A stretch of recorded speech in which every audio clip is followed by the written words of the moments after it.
Hi, I would like to share with you the scripture is book of Zechariah, chapter 9, just verse 9. Rejoice greatly, O daughter of Zion. Shout, O daughter of Jerusalem. Behold, your king comes unto you. He is just and having salvation, lowly and riding upon an ass, and upon a colt, the foal of an ass. Now, what that what that scripture right there is well, it's a prophecy of a coming king that that would come into Jerusalem riding on full of a donkey, and this this was eventually fulfilled in in Jesus' time when Jesus made his triumphal entry into Jerusalem and go to go to the Gospel of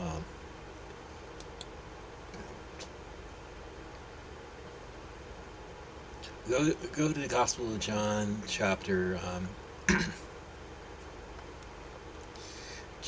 12, starting with verse 12. On the next day, much people that were come to the feast, when they heard that Jesus was coming to Jerusalem, took branches of palm trees and went out forth to meet him, and cried, Hosanna, blessed is the King of Israel that comes in the name of the Lord. And Jesus, when he had found a young ass, sat thereon, as it is written, Fear not, daughter of Sion, behold, your king comes sitting on an ass's colt. These things understood not his disciples at the first, but when Jesus was glorified, then remembered they that these things were written of him, and that they had done these things unto him. The people therefore that was with him, when he had called Lazarus out of his grave and raised him from the dead, bore record. For this cause, the people also met him, for they had heard that he had done this miracle. The Pharisees therefore said among themselves, perceive ye how he prevail nothing. Behold, the world is gone after him. Now, Jesus, Jesus did to proclaim himself as the coming king that he that he I mean and people people had mixed reaction to it. There were people who basically lay their laid palm branches and their coats in a way as Jesus came in, and basically saying, Hosanna, blessed is he who comes in the name of the Lord, blessed is the King of Israel. And there are those who are basically rebuking Jesus and, and the rest of the people, and one one of them said, Jesus, rebuke your disciples, they're making such an outcry, this is a disturbance. And Jesus was like, I tell you, if these should keep silent, even the rocks would immediately cry out. I mean, I mean, Jesus is coming, and his coming will be like a thief in the night, in which the heavens will pass away with a great noise, and earth and all its works in it will be burned up, and that I mean, Paul, Paul the apostle says that when they say there is peace and safety, then sudden destruction will come upon them as labor pains upon a woman with child, and they shall not escape.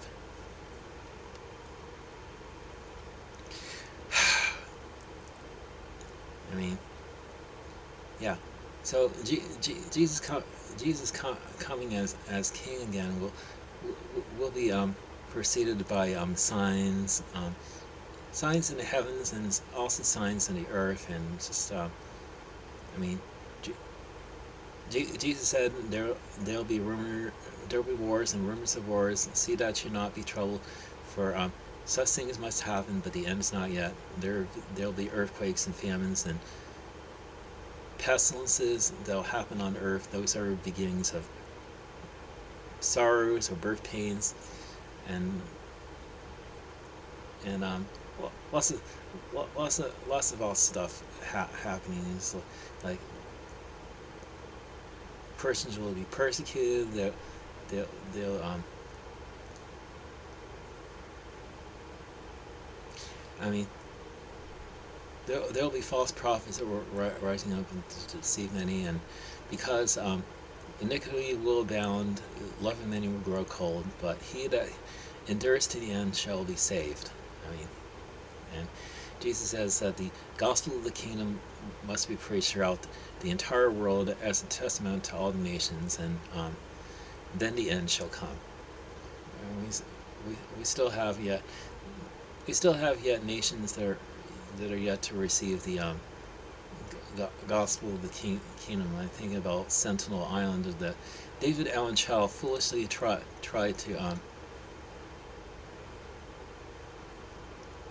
try, try to preach the gospel to, and it's like, and he was like slaying and just like, I mean, did he pray about opening the hearts and minds of people on Sentinel Island? It doesn't sound like he did. He just he just simply went rogue and just thinks he thinks he can get on that island, and he was slain for his foolishness, and just I mean, and yet there are people who are basically condemning the people of Sentinel Island, saying that they're saying that Satan's last stronghold against the gospel being preached to all nations. I mean, it probably is, but anyway, just want to tell you that that Lord's coming. Our our king is going to be with signs on the earth and signs in heaven. And Jesus says in the Gospel of Matthew, chapter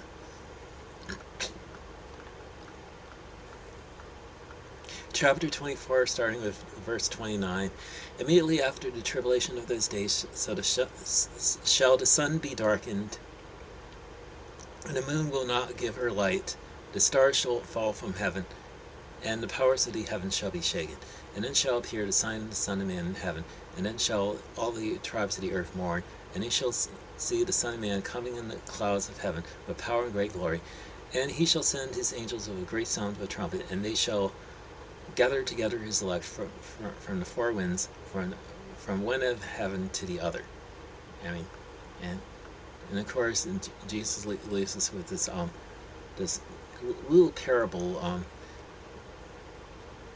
I mean, starting with verse 32. Now learn a parable of the fig tree. When his branch is yet tender and puts forth leaves, you know that summer is nigh.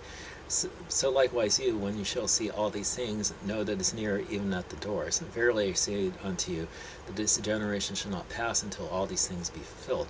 Heaven and earth shall pass away, but my word shall not pass away. I mean, there's a generation that's going to see all these signs come to pass, and that generation will not pass away until all those things are fulfilled. And just and we need to prepare ourselves if we happen to be that generation that sees the signs happening, that the Lord is coming. That we need to prepare ourselves to be the welcoming committee, so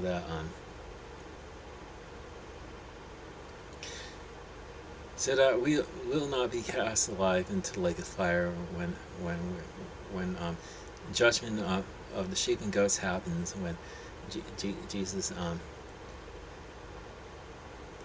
divides the people of the nations together like sheep and goats, and he puts the sheep on his right hand and the goats on his left, and he rewards the people on his right hand, the sheep, with entrance into the eternal kingdom.